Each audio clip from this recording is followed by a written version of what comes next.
शादी को लगभग 6 साल हो चुके थे। दोनों का एक छोटा सा बेटा भी था। वैसे तो मनीषा और नमन की लाइफ में सब कुछ बहुत अच्छा था, लेकिन बस एक ही प्रॉब्लम थी, और वो ये थी कि मनीषा के सपने काफ़ी बड़े बड़े थे, लेकिन नमन की सैलरी उसके सपनों से थोड़ी सी कमज़ोर थी। और इसी वजह से मनीषा बार बार अपने हस्बैंड नमन से महंगी चीज़ों की फरमाइश करती रहती, और नमन अक्सर फरमाइशों को पूरा नहीं कर पाता था। दोनों मियाँ बीवी के बीच इस बात को लेकर नोक झोंक होती रहती थी, लेकिन दोनों में प्यार भी था, ठीक वैसा ही जैसे नॉर्मल हस्बैंड और वाइफ के बीच होता है। ऐसी ही एक सुबह की बात है। आज आप ऑफिस से जल्दी आ जाना नमन, चिंटू कब से मॉल जाने की जिद कर रहा है। तुम चिंता मत करो, आज शाम को हम चिंटू को लेकर मॉल जरूर जाएंगे, ये मेरा वादा है। अच्छा सुनो, चिंटू को ना वो मॉल वाली टॉय शॉप से खिलौना भी खरीदना है, वो भी तुम्हें दिलवाना पड़ेगा। अरे मनीषा, ठीक वैसे के वैसे खिलौने मॉल के बाहर की दुकान पर भी मिल जाते हैं, वहाँ से खरीद लेंगे ना। मॉल की दुकानों पर टॉयज बहुत महंगे होते हैं। कर दी ना फिर वही मिडिल क्लास वाली बात, मेरा बेटा मॉल से ही खिलौना खरीदेगा। अरे लेकिन मनीषा, क्या फर्क पड़ता है, खिलौना चाहिए ना, कहीं से भी खरीदो। उसके साथ पढ़ने वाले उसके दोस्त ने कल ही उस मॉल की शोरूम से एक बहुत सुंदर खिलौना खरीदा है, मेरे बेटे को चिढ़ा रहा था। अब देखना, मैं भी चिंटू को वहीं से खिलौना लेकर दूंगी। अच्छा ठीक है, शाम को देखते हैं, अभी मैं जाता हूँ, देर हो रही है। शाम के वक्त मनीषा और चिंटू मॉल जाने के लिए तैयार हो जाते हैं, और नमन भी ऑफिस से आ जाता है। पापा पापा, अब मुझे मॉल लेकर चलेंगे ना? हाँ बेटा, बिल्कुल।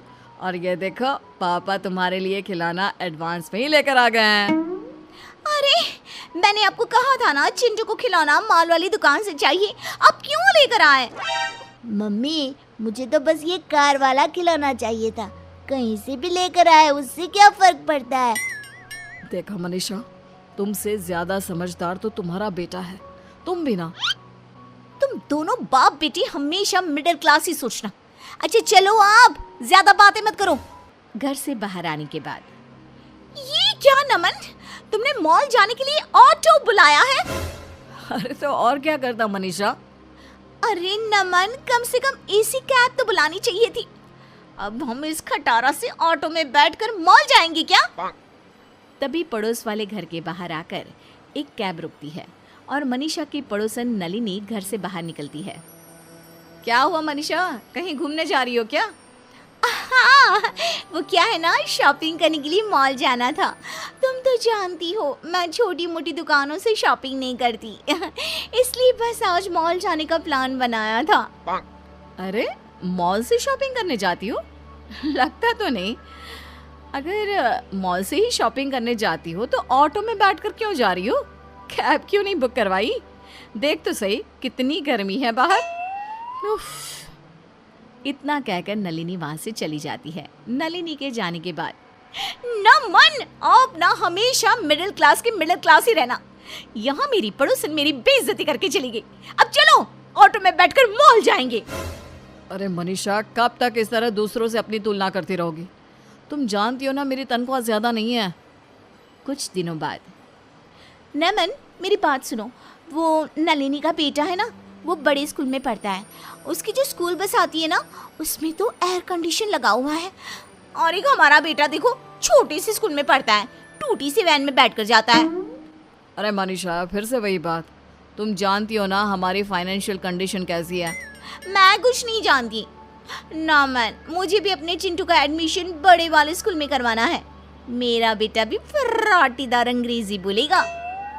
अरे मम्मी, अंग्रेजी तो मैं अब भी फर्राटेदार बोलता हूँ। मैं भी तो इंग्लिश मीडियम स्कूल में पढ़ता हूँ। क्या हुआ अगर मेरे स्कूल का साइज थोड़ा छोटा है?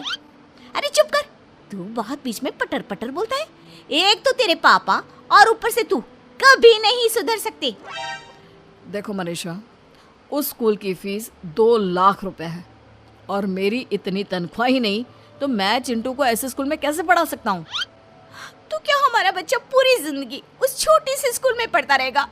अड़ोस पड़ोस के सारे बच्चों के सामने कितनी शर्म आती है मुझे। अरे मम्मी, मैंने कब कहा मुझे शर्म आती है? मुझे तो अपने स्कूल में बहुत मजा आता है। देखा तुमने। और वैसे भी मनीषा, बच्चा इंटेलिजेंट होना चाहिए। स्कूल बड़ा या छोटा होने से कोई फर्क नहीं पड़ता। एक दिन अचानक मनीषा की सहेली मेघना उसके घर आती है। अरे मेघना, इतने सालों के बाद भाई कॉलेज में पढ़ा करती थी, उसके बाद आज मिलना हो रहा है। अरे क्या बताऊं, शादी के बाद मैं कनाडा शिफ्ट हो गई थी। जैसे ही यहाँ आई तो सबसे पहले तुझसे मिलने का मन किया। अरे हाँ बिल्कुल। वैसे तुम तो कनाडा जाकर पूरी अंग्रेज हो गई हो।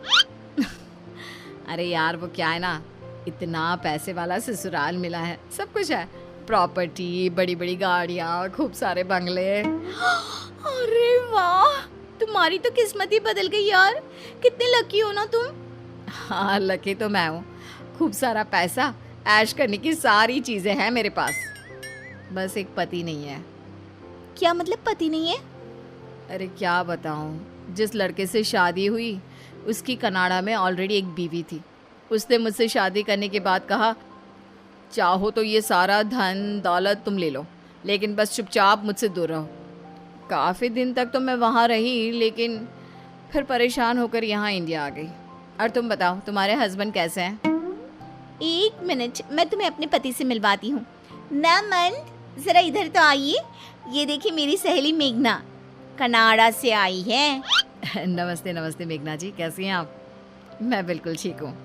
मनीषा, तुम्हारी फ्रेंड आई है, उसके लिए कुछ खाने पीने की चीज़ लानी है तो मुझे बता दो, मैं बाजार से लेकर आता हूँ। नहीं नहीं नहीं, इसे तो कोल्ड कॉफी बहुत पसंद है और मैं इसके लिए अपने हाथों से बनाऊंगी। कैसी बात करती हो मनीषा, तुम्हारी सहेली आई है, तुम बैठकर बातें करो, कोल्ड कॉफ़ी मैं बना कर लाता हूँ। नमन के किचन में जाने के बाद, तुम्हारा पति तुमसे बहुत प्यार करता है। हाँ वो तो है, हमारा एक छोटा सा प्यारा सा बेटा भी है, चिंटू। तुम कितनी लकी हो ना, तुम्हें इतना प्यार करने वाला हस्बैंड मिला है। एक मुझे देखो। अरे इसमें लकी होने वाली क्या बात है? हस्बैंड तो प्यार करता है, लेकिन कुछ भी नहीं है उसके पास। अरे बस ये छोटा सा घर है, कहने को एक गाड़ी भी नहीं हमारे पास, और बेटा भी ना छोटे से स्कूल में पढ़ता है। वैसे तुम्हारी इस प्रॉब्लम का एक सोल्यूशन है मेरे पास। तुम कल मुझे अपने घर के पास वाले कॉफ़ी शॉप में आकर मिलो ना। और फिर अगले दिन कॉफ़ी शॉप में। बताओ, तुमने मुझे यहाँ क्यों बुलाया?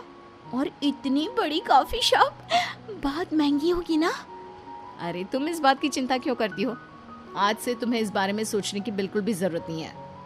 अरे लेकिन ये तो बताओ, तुम चाहती क्या हो? तुम्हारा पति। हाँ मतलब पागल हो गई हो क्या? कैसी बात कर रही हो? अरे मनीषा देखो, शांति से सोचो। तुम मुझे अपना पति दे दो और बदले में ये मेरी बड़ी सी लग्जरी गाड़ी, मेरा बड़ा सा बंगला, मेरा सारा पैसा, प्रॉपर्टी सब तुम्हारा। देखो मेरे पास ना इन सब चीज़ों की कमी नहीं है, कमी है तो बस एक प्यार करने वाले पति की। क्या तुम सही कह रही हो? मतलब अगर मैं नमन को तुम्हारे साथ शेयर कर लूँ तो सब कुछ तुम्हारा जो भी है वो मेरा हो जाएगा। मेरा बेटा बड़े वाले स्कूल में पढ़ेगा और मैं मॉल से शॉपिंग कर सकूंगी। अरे मजाक थोड़ी ना कर रही हूँ, गाड़ी, ड्राइवर, महंगे कपड़े, ज्वेलरी, सब कुछ तुम्हारा। बस बदले में मुझे तुम्हारा नमन दे दो यार। लगता है भगवान ने मेरी सुन ली, भले ही देर से सुनी लेकिन सुनी तो सही। अच्छा प्रॉब्लम ये है कि मैं अपने पति को इस चीज़ के लिए राज़ी कैसे करूँगी? देखो वो तुम्हारा प्रॉब्लम है, अब जल्दी से मेरी डील फाइनल कर दो और लो ये महंगी वाली कॉफ़ी पियो। और सुनो, तुम्हें बिल पे करने की भी ज़रूरत नहीं है। घर जाने के बाद,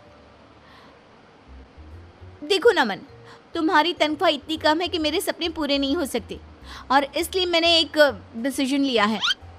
कैसा डिसीजन?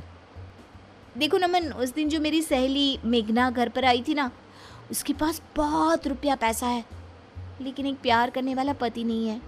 और मेरे पास तुम हो लेकिन रुपया पैसा नहीं है।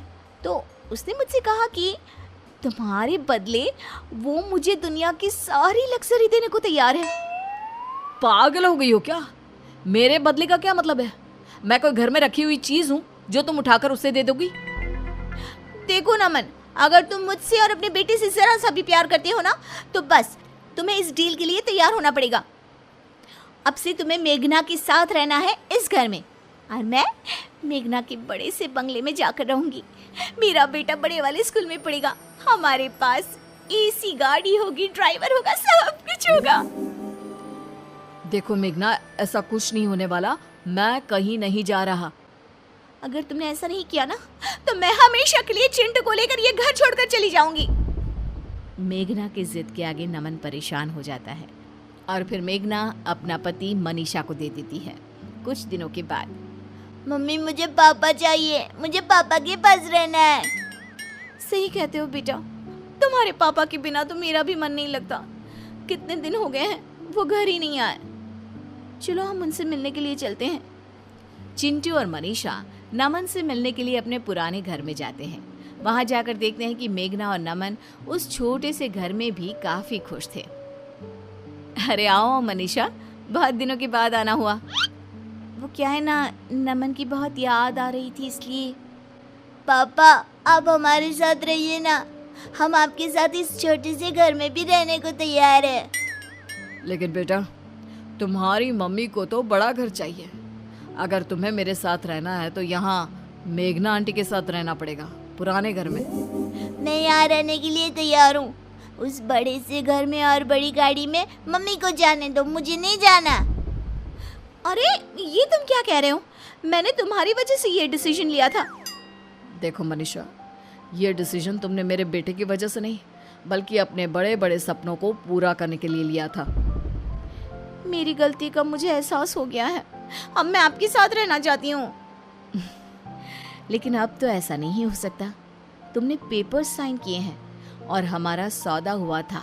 प्रॉपर्टी तुम्हारी और पति मेरा। नमन आप कुछ कहिए ना, ये मेरे साथ ऐसा नहीं कर सकती। देखो मेघना, मनीषा ने जो कुछ भी किया है तुमने कहा वैसा ही किया है।